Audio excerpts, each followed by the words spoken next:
Wassalatu wassalamu ala sayyidina Muhammadin asyrafil mursalin wa ala alihi wa sahbihi ajma'in. Subhanaka la ilma lana illa ma 'allamtana innaka antal alimul hakim. Wa tub alaina innaka antat tawwabur rahim. Wa taqabbal minna innaka antas samiul alim. Qala rabbi shrah li sadri wa yassir li amri wa hlul 'uqdatam min lisani yafqahu qawli. Nawaitu ta'alluma wa ta'lima li fadada wal istifadah wa tamassuka ala kitabillah wa sunnati rasulih. Wad'a ilal huda wa dalala ala khairi ibtigha amradihi wa qurbihi wa thawabihi subhanahu wa ta'ala. Bismillahirrahmanirrahim. Kita lanjutkan kajian kitab Al-Yaqutun Nafis pada pagi hari ini. Kita sudah sampai sekarang kepada bab al-istinja. Apa istinja itu? Istinja itu cebok. Bagaimana caranya kita itu cebok? Sebelum kita membahas tentang bagaimana caranya dan syarat-syaratnya, termasuk larangan-larangan di dalamnya, yang perlu kita perhatikan adalah pada saat masuk ke kamar mandi, ke jeding atau ke WC, kita harus menggunakan adab. Salah satu adab masuk kamar mandi atau WC, kita mendahulukan kaki kiri. Sebelum masuk kita berdoa, Allahumma inni a'udzubika minal khubuthi wal khaba'is. Artinya apa?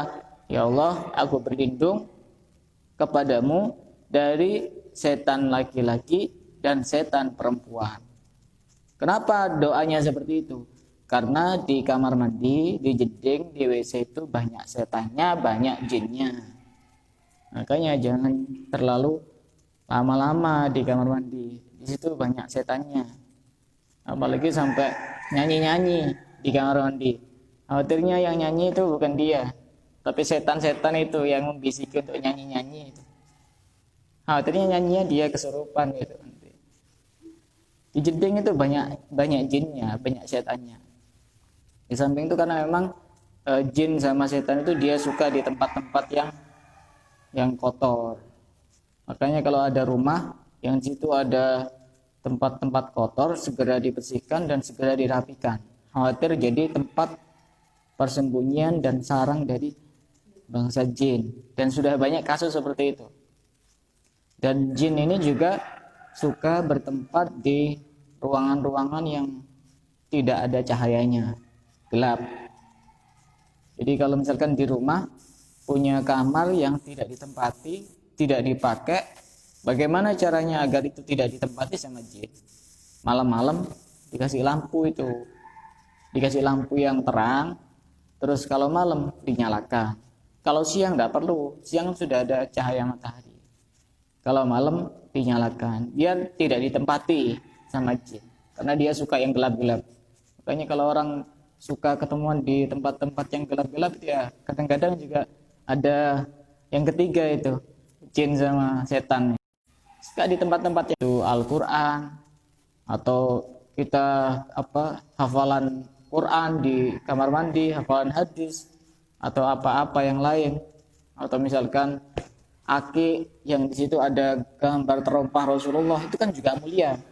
Kopiah ada gambar terompah Rasulullah, itu juga semuanya mulia.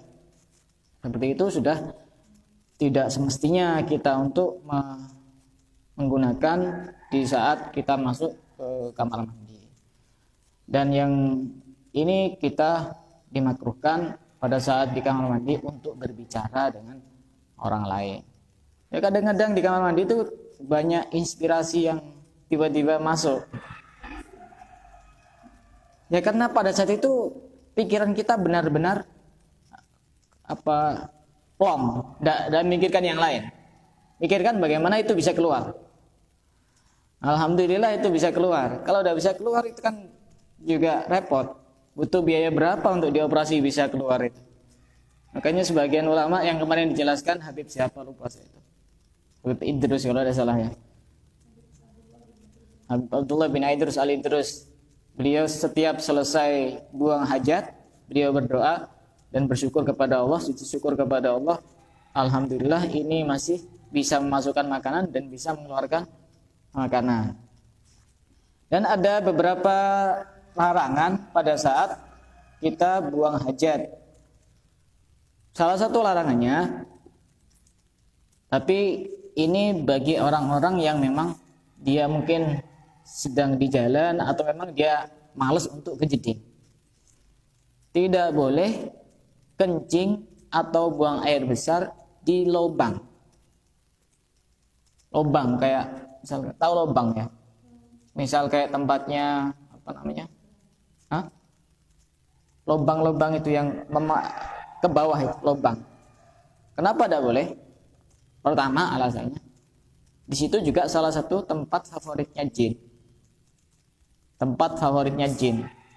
Sehingga ketika kita buang hajat di situ, khawatir kalau pas kemudian pikirannya kosong, jinnya masuk, pas langsung dia kesurupan. Termasuk tempat favoritnya jin itu. Mungkin sering buat ngerumpi di situ, gosip-gosip di lubang-lubang itu. Yang kedua, khawatir di situ ada hewan, sehingga hewannya merasa terganggu. Jin juga sama, merasa terganggu. Kalau misalnya pas ada ular gimana? Akhirnya kan kita yang akan mendapatkan bahaya ketika ada ular atau makhluk-makhluk yang lain. Itu kita tidak diperbolehkan untuk buang hajat di lubang-lubang. Lubang baik itu lubang yang memanjang maupun lubang-lubang yang memanjang ke bawah atau menyamping, sama-sama tidak boleh. Kemudian juga tidak boleh kita buang hajat di tempat berhembusnya angin yang sangat kencang. Ini kan bagi yang tidak dijeding. Kalau dijeding insya Allah aman. Kalau dijeding kamar mandi insya Allah aman. Tidak buang hajat di tempat berhembusnya angin yang begitu sangat kencang. Kira-kira alasannya kenapa? Khawatirnya kotoran itu ini kena angin itu pas akhirnya kemana-mana, bukan di posisi yang aslinya, bukan di posisi yang asalnya. Ini kemana-mana, akhirnya kan nanti susah untuk membersihkan. Apalagi kadang bisa menjadikan orang was-was. Padahal was-was ini adalah dari jin atau setan. Amin syarril waswasil khannas alladzi yuwaswisu fi sudurin nas. Salah satu pekerjaan jin itu membuat waswas di dalam dada manusia. Makanya orang-orang yang biasanya gampang was itu biasanya karena ada jin di dalam tubuhnya. Dan jin itu memang suka membuat orang was-was, baik itu urusan kesucian maupun urusan sholat. Kemudian juga kita tidak diperbolehkan untuk buang hajat di tempat tahadus. Tahadus itu ngobrolnya manusia, tempat berkumpulnya manusia untuk nongkrong. Tidak boleh. Asal di situ nongkrong yang boleh, nongkrong yang diperbolehkan. Maka kita tidak boleh buang hajat di situ. Misalkan di satu tempat yang di situ memang tanah, tapi orang-orang sering ngobrol-ngobrol di situ. Maka kita tidak boleh buang hajat di situ. Kenapa? Khawatir mengganggu kenyamanan. Jika memang ngobrolnya itu dalam rangka ngobrol-ngobrol yang baik. Tapi kalau di situ tempat berkumpulnya manusia, tapi untuk melakukan hal-hal yang tidak baik justru dianjurkan di situ. Misalkan sering dibuat kumpulnya orang-orang buat minum atau buat judi misalnya di satu tempat di situ.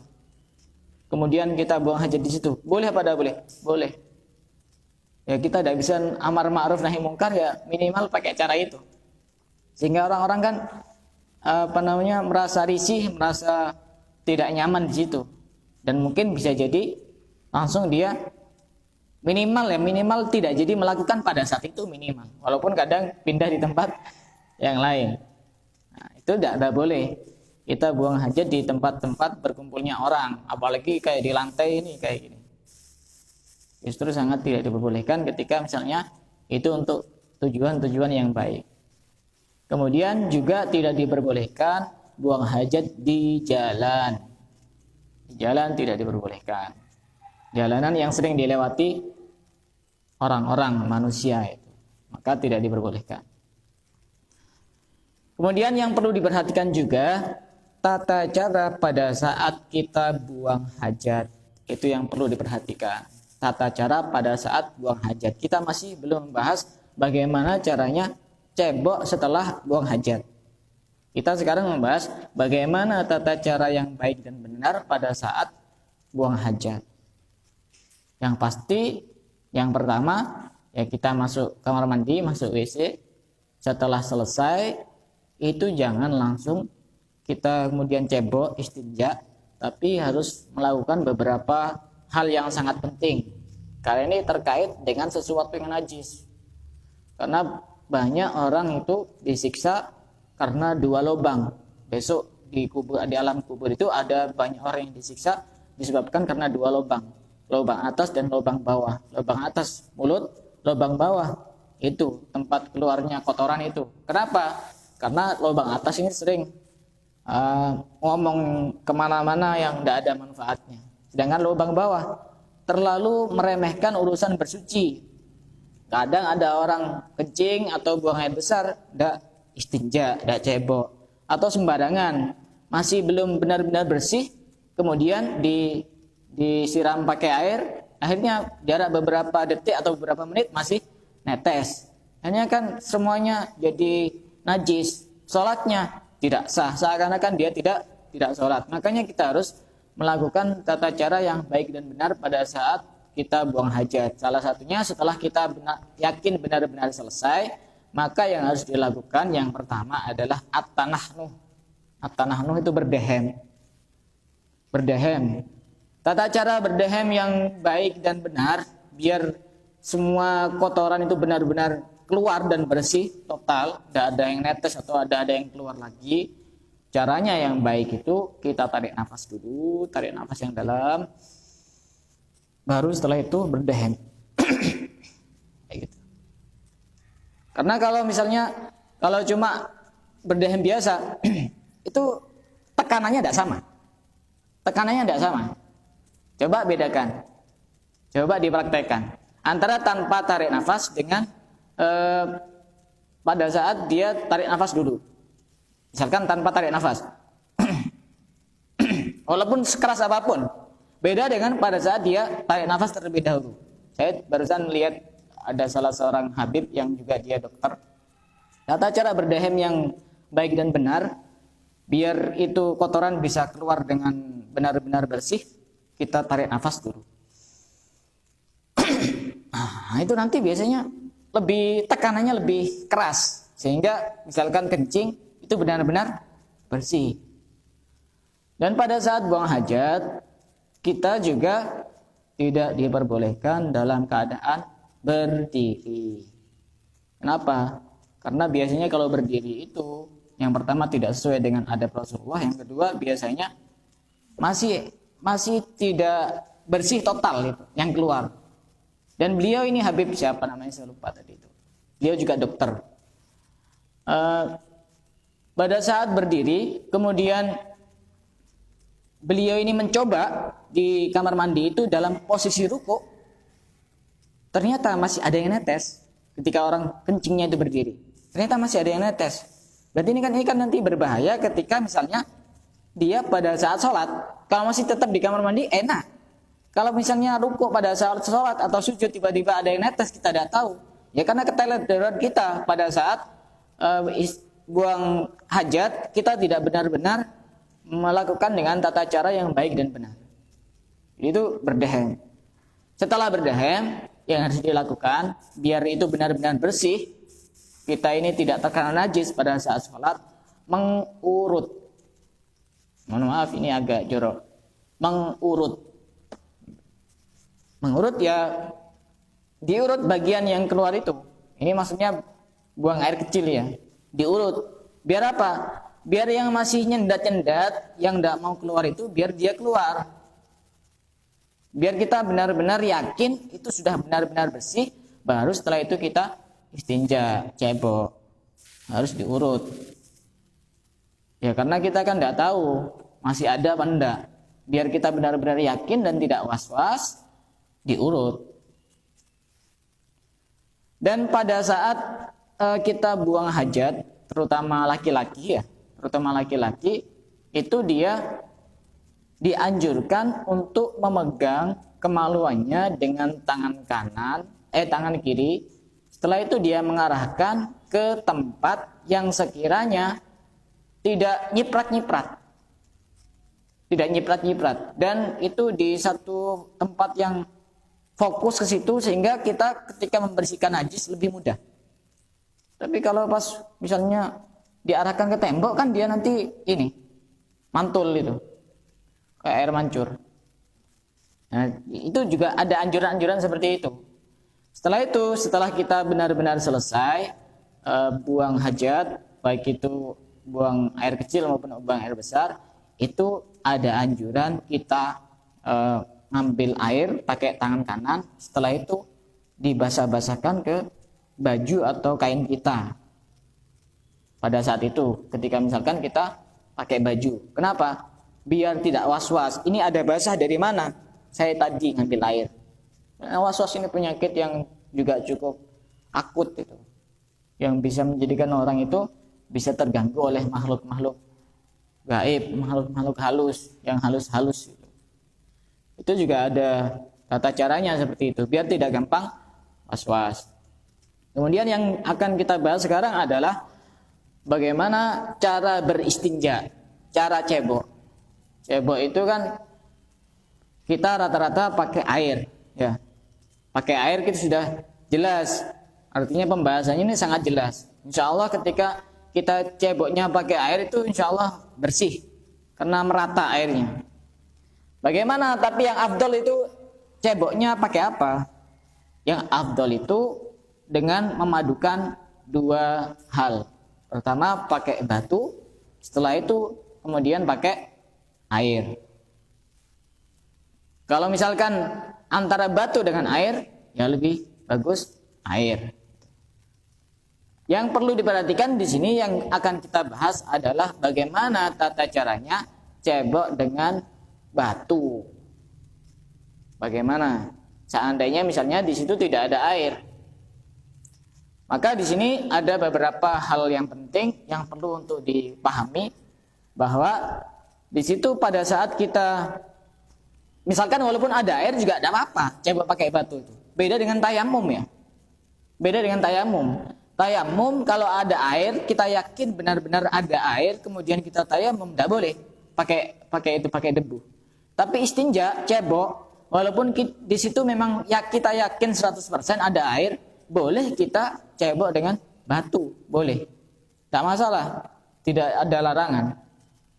Cuma di sini yang penting cebok dengan batu ini harus memenuhi syarat. Minimal di situ akan diperinci menjadi 3 bagian. Ada syarat itu yang berhubungan dengan alatnya, artinya batunya. Ada yang berhubungan dengan caranya. Ada yang berhubungan dengan tempat yang dibersihkan, tempat keluarnya kotoran itu. Ketika disederhanakan menjadi 3 itu. Ada yang berhubungan dengan batunya, ada yang berhubungan dengan caranya, ada yang berhubungan dengan tempat yang dibersihkan itu, tempat keluarnya kotoran itu, baik bagian depan kubul atau bagian belakang dubur. Yang pertama, yang berhubungan dengan batunya, batu itu harus alat yang digunakan untuk istinja ketika kita tidak menggunakan air, harus yang pertama padat. Padat. Tidak boleh yang tidak padat. Contohnya apa tidak padat? Misalnya kayak semacam spon. Padat. Kan ada agak agak lembek. Harus padat. Dan di situ termasuk yang boleh juga, kita boleh istinja dengan tisu, tapi tisu kering. Kalau tisu basah tidak boleh. Kan tisu ada 2. Kadang-kadang sebagian orang itu dia salah pada saat ketika misalnya dia punya anak kecil, pas kemudian pipis atau dia buang air besar, dibersihkan pakai tisu basah. Tidak bisa membersihkan, tidak memenuhi syarat untuk istinja dengan selain air, karena itu berbentuk basah wujudnya. Yang boleh tisu-tisu yang seperti ini. Nah, ini tisu kering namanya. Boleh. Walaupun ada air boleh pakai tisu. Walaupun ada air boleh pakai tisu. Ya sesekali gitu, untuk mengamalkan ilmu. Padat. Yang pertama syaratnya harus padat. Yang kedua syaratnya harus suci batunya. Atau misalkan tisunya harus suci. Jadi misalnya batunya sudah terkena najis, misalnya terkena kotoran atau yang lain, maka tidak boleh dipergunakan. Kenapa? Wong itu untuk nantinya untuk membersihkan kotoran, membersihkan sesuatu yang najis. Itu kok ada najisnya, nanti campur-campur, tidak bisa membersihkan. Atau misalkan dia padat tapi dia kotor, dia najis. Contohnya misalkan kotoran hewan yang sudah mengering misalnya. Itu kan dia padat, tapi dia tidak suci. Misalnya kotoran hewan dan dia sudah dibentuk kayak batu kayak itu misalnya. Kemudian sudah kering, dikeringkan. Digunakan untuk istinja. Tidak bisa walaupun padat. Kenapa? Karena dia tidak suci. Dia najis. Memang murni asli najis. Itu justru tambah lebih berat. Jadi harus benar-benar padat. Itu syaratnya. Alatnya itu padat. Kemudian suci. Yang ketiga kering. Kering. Kalau basah tidak bisa. Kalau basah tidak bisa. Dia harus kering. Tidak boleh yang basah. Dan yang keempat, itu bisa mengangkat kotoran, artinya bisa menghilangkan kotoran. Padat, suci, kering bisa menghilangkan kotoran. Apakah ada padat, suci, kering tapi tidak bisa mengangkat kotoran? Ada. Semisal dia padat, kayak semacam akik. Padat tapi dia licin. Kan ya? Padat tapi dia licin, tidak kasar sehingga tidak bisa ini kan kotoran. Atau kelereng misalnya, istinja pakai kelereng, istinja 2020 pakai kelereng. Atau pakai misalkan beling maksudnya beling yang sudah bagus. Kalau belingnya yang di ujung-ujungnya caranya bunuh diri misalkan beling itu yang sudah bagus, kemudian kita istinjanya pakai yang bagian sini misalnya, itu kan beling agak licin, kan tidak bisa mengangkat kotoran, tidak bisa menghilangkan kotoran. Jadi walaupun padat, suci, kering, tapi tidak bisa mengangkat kotoran. Jadi ini harus satu paket semuanya. Harus satu paket. Kemudian termasuk syaratnya dia termasuk tidak termasuk barang yang dimuliakan. Tidak termasuk barang yang dimuliakan. Contohnya barang yang dimuliakan apa? Misalkan roti kering misalnya. Bukan roti-roti yang apa namanya? Kayak yang di ini, pancawarna. Roti kering. Sudah kering, artinya padat. Kalau roti yang tidak kering kan tidak bisa, dia patah. Misalkan roti kering, tidak bisa, walaupun di situ padat, kering, dan mungkin bisa menghilangkan kotoran, tapi tidak bisa dipakai. Kenapa? Karena termasuk barang-barang yang dimuliakan. Itu kan buat dikonsumsi, tidak boleh. Misalkan roti, atau misalnya tulang, itu juga tidak boleh. Tulang ini tidak diperbolehkan karena sebagian ulama mengatakan bahwa tulang itu makanannya jin. Tulang itu. Jadi kita itu kalau misalkan buang tulang, kita niatkan sedekah kepada jin, dapat pahala. Terutama kita niatkan sedekah kepada jin-jin yang muslim, yang taat, yang tidak ganggu orang. Biar kita itu tidak diganggu sama mereka. Jadi manusia itu jangan terlalu rakus, semuanya dimakan, padahal itu ada jatahnya jin itu. Nanti kalau pas diprotes gimana? Oh, itu jatah saya, itu awas, hati-hati. Hanya jinnya nanti bisa nyari korban itu nanti. Jadi tulang itu termasuk makanannya jin. Atau misalkan sesuatu yang dimuliakan, misalkan kayak gini nih, kitab misalnya. Ini juga sesuatu yang dimuliakan. Misalkan pakai sampul Al-Quran, itu kan juga sesuatu yang dimuliakan, tidak boleh. Atau misalkan pakai tisu atau kertas yang di dalamnya ada tulisan-tulisan yang mulia, tidak boleh. Tapi tisu ini kan sesuatu yang tidak dimuliakan, kan bisa digunakan untuk ingus, untuk apa macam-macam kan. Kan tidak mungkin kemudian tisu, ini mulia, harus taruh di atas tempat yang tinggi. Tisu ini sesuatu yang biasa, yang tidak dimuliakan, jadi boleh digunakan untuk beristinja. Bisa juga menggantikan batu, sebagaimana kertas. Kertas yang memang di situ kertas yang polos, yang tidak disiapkan untuk hal-hal yang baik atau hal-hal yang mulia. Jadi itu syaratnya alat yang digunakan untuk istinja pada saat kita tidak beristinja dengan air, syaratnya padat, kemudian suci, kering, bisa mengangkat kotoran, dan tidak dimuliakan. Termasuk sesuatu yang dimuliakan, misalkan emas, istinja pakai emas sama atau perak misalnya. Boleh apa tidak boleh? Secara fikih di situ selama kotorannya hilang itu memenuhi syarat, tapi hukumnya haram. Kenapa? Karena ini bukan digunakan untuk urusan kotoran, ini digunakan untuk jual beli, untuk transaksi, untuk muamalah sehari-hari, emas atau perak. Jadi kalau bolehnya di situ hukumnya haram, tapi misalnya apakah nanti dia ini suci ketika sudah selesai istinja pakai emas atau perak itu? Ya bisa jadi suci ketika dia sesuai dengan tata cara yang baik dan benar. Bisa jadi suci, tapi hukumnya haram. Tapi kemungkinan tidak ada. Orang sekaya apapun juragan emas, masa iya? Oh ini pengen sekali-kali itu cebok pakai lempengan emas. Ya biar jadi viral.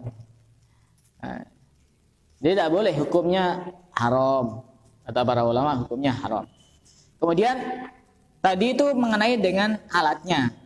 Terus caranya bagaimana? Caranya adalah yang pertama, kita bisa menggunakan satu batu yang memiliki tiga sisi, atau kita menggunakan 3 batu. Intinya 3. Setelah itu kemudian kita membersihkan. Kalau misalkan satu batu dengan 3 sisi itu, per sisi itu gantian dibersihkan pakai satu pojokan itu. Kemudian setelah itu ganti yang lain, baru setelah itu kita lihat kalau memang itu sudah bersih, ya sudah selesai. Kalau masih belum bersih, ya ditambah lagi. Tapi yang bagus nanti ganjil, hitungannya ganjil. Batu juga sama. Berarti misalnya nanti kalau sudah 3, berarti kan nanti tambah lagi satu, jadi 5. Atau misalkan 6 atau 4 masih belum suci, ya tambah lagi 1. Kalau misalkan sudah suci ya sudah 5. Kalau belum suci ya sekiranya sampai 7, kayak gitu. 7 kali atau bisa 7 batu. Dan harus benar-benar bersih. Itu tentang tata caranya. Kemudian tempat yang dibersihkan, baik itu jalan depan maupun jalan belakang. Syaratnya harus bagaimana? Tempat yang dibersihkan itu. Yang pertama, kotorannya masih belum kering. Kalau itu buang hajat, buang air besar, belum kering. Kalau orang pengen istinja pakai batu atau pakai tisu, syaratnya belum kering. Jadi dia masih basah, belum kering. Kalau sudah kering, kenapa tidak boleh? Kira-kira alasannya kenapa? Kalau sudah kering, ya susah itunya, ngilangkannya susah. Nanti bahkan bisa kemana-mana itu. Harus belum kering. Pertama, harus belum kering. Yang kedua, kotorannya tidak jalan-jalan kemana-mana, masih di area situ, masih di tempat situ. Yang dimaksud tempat itu yang mana? Ini perlu dijelaskan.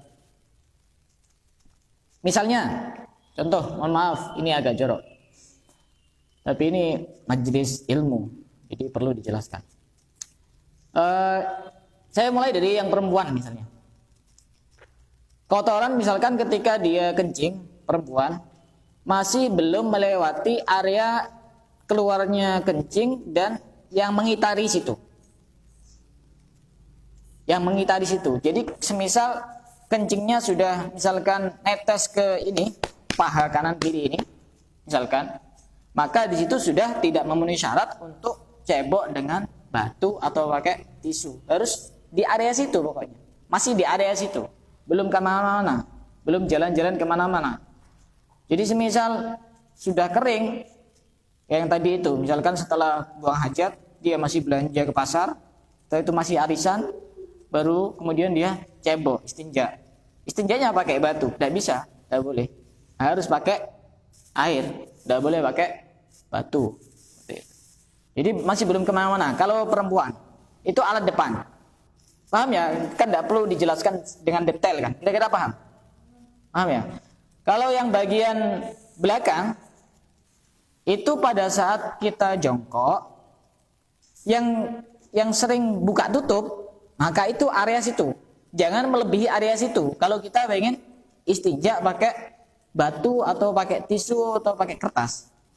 Ketika sudah melewati area yang sering buka tutup itu bisa diketahui pada saat kita jongkok. Yang kelihatannya itu di area situ. Jadi pantat bagian yang kayak kita duduk ini yang sering kelihatan juga itu. Jadi kalau sudah nyampe situ, sudah jalan-jalan sampai ke situ, ke tengah-tengah lapangan, maka sudah tidak diperbolehkan pakai batu, harus pakai air. Itu jika memang itu yang bagian belakang, dubur namanya. Baik itu laki-laki maupun perempuan sama. Laki-laki maupun perempuan sama. Sedangkan untuk laki-laki boleh istinja dengan batu atau tisu dan seterusnya ketika masih di area kepalanya. Paham ya? Di area kepala kemaluan itu. Kalau sudah melewati di area situ, maka itu sudah tidak memenuhi syarat dia beristinja dengan batu atau benda-benda yang lain yang menggantikan batu. Seperti tisu dan seterusnya. Jadi ya perlulah kita kiranya itu mengamalkan ilmu. Jadi apalagi misalnya di musim dingin mau ke kamar mandi terus males pegang air misalkan, ya sesekali pakai tisu. Sesekali pakai tisu. Yang penting dia tahu tata caranya, bisa benar-benar bersih, dan di situ tidak dianjurkan pada saat setelah selesai istinja, misalkan pakai tangan sekalipun pakai air, tidak disunahkan untuk mencium tangannya. Oh ini sudah harum masih sangat harum. Tidak dianjurkan. Biar apa? Biar tidak was-was. Yang penting kita sudah membersihkan benar-benar, sudah bersih, misalkan pakai air. Setelah itu tangan kita sudah benar-benar bersih, ya sudah, tidak usah dicium. Tapi kalau misalkan dicium kemudian masih ada ininya, jangan akhirnya buat was-was. Kalau sudah nyata tangan kita sudah tidak ada apa-apanya, tidak ada kotorannya, sudah bersih, suci. Kalau misalkan pengen dipakai sabun, ya tidak apa-apa, yang penting sudah tidak ada di situ. Tempat-tempat lantai-lantai seperti ini juga tidak usah terlalu banyak penelitian. Mau sholat, ya ini suci apa enggak? Kelihatan tidak ada apa-apanya sudah sholat. Tidak usah ribet-ribet. Di sini misalnya kan mau sholat di sini, tidak tahu ini pernah dikencingi orang apa enggak, atau pernah ada kotoran apa enggak. Kelihatan tidak ada apa-apanya sudah sholat. Bumi Allah itu suci, walaupun di tanah sekalipun. Kita lihat tidak ada apa-apanya, tidak apa-apa. Ya sudah, tidak usah khawatir. Apalagi kadang-kadang menempati rumah yang baru, kemudian harus dipel semuanya. Nanti takut najis. Ini najis kalau sudah memang benar-benar mata kita itu ngelihat ada najisnya, tidak boleh sholat di situ. Tidak boleh sholat di situ. Atau kadang ada kasus seperti ini juga.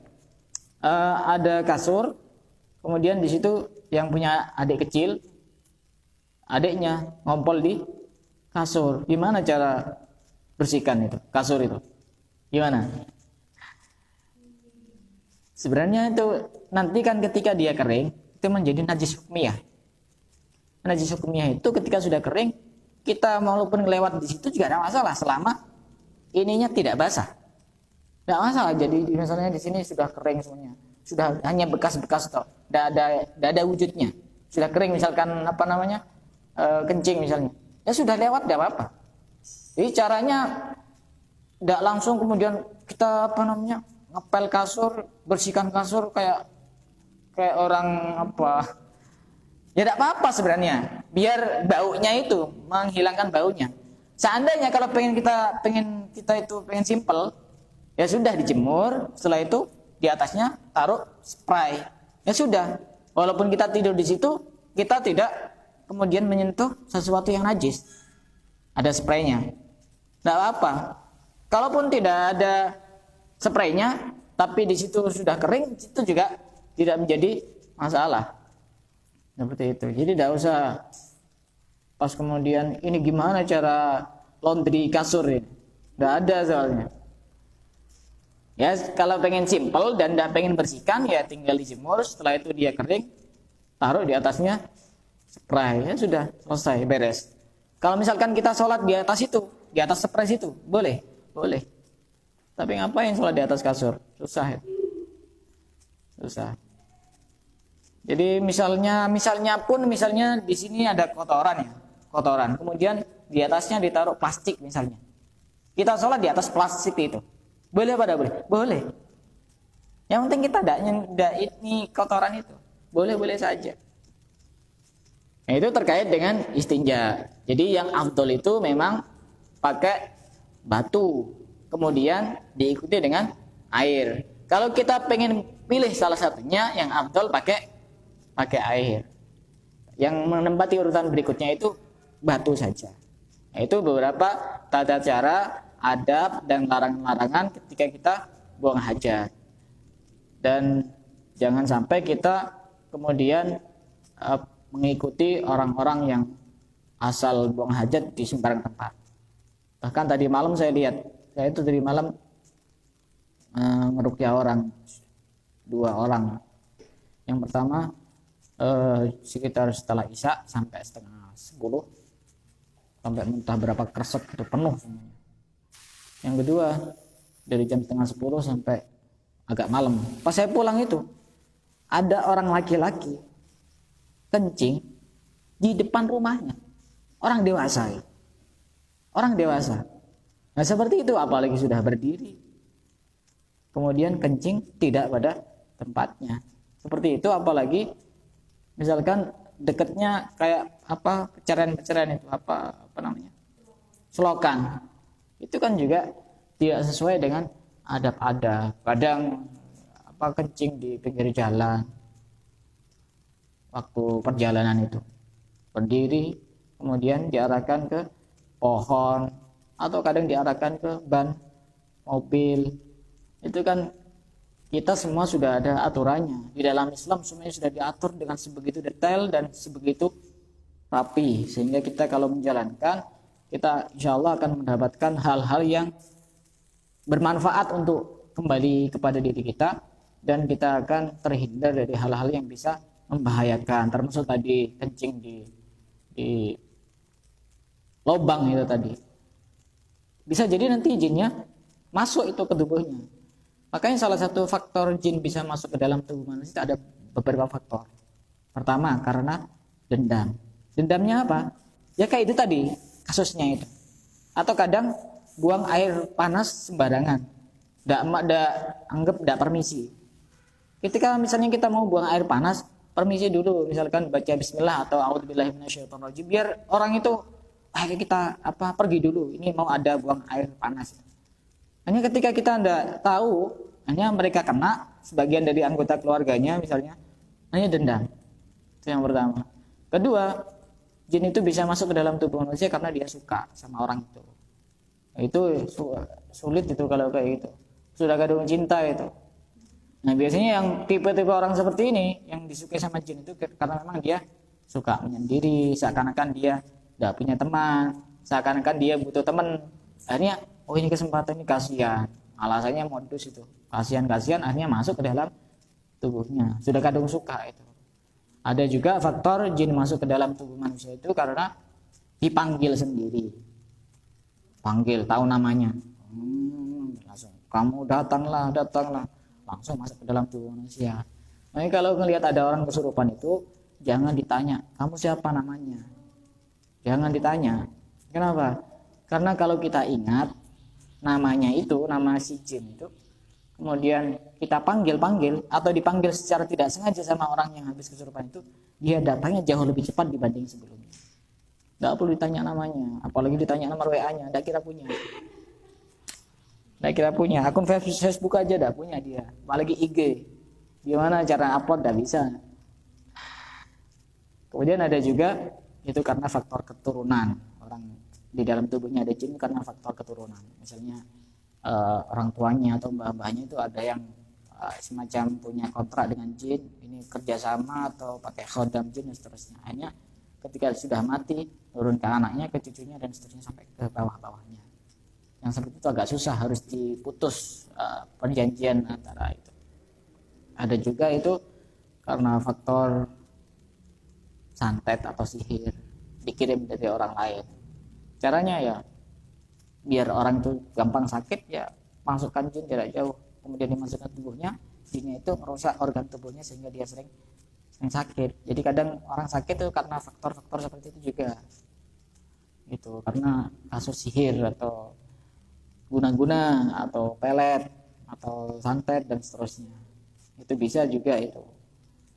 Atau juga karena amalan, beli buku di pinggir-pinggir jalan, ini untuk ini dibaca sembarangan. Ini yang datang bukan uang atau apa, jin termasuk semua ke tubuhnya itu. Bahkan saya pernah menjumpai ada orang, pernah menangani orang satu kali itu, sampai jam 12 malam. Dia kasusnya sering beli buku di pinggir-pinggir jalan itu, kemudian di situ ada petunjuknya harus dibaca tengah malam di kuburan. Ini dibaca sampai gila. Sampai gila.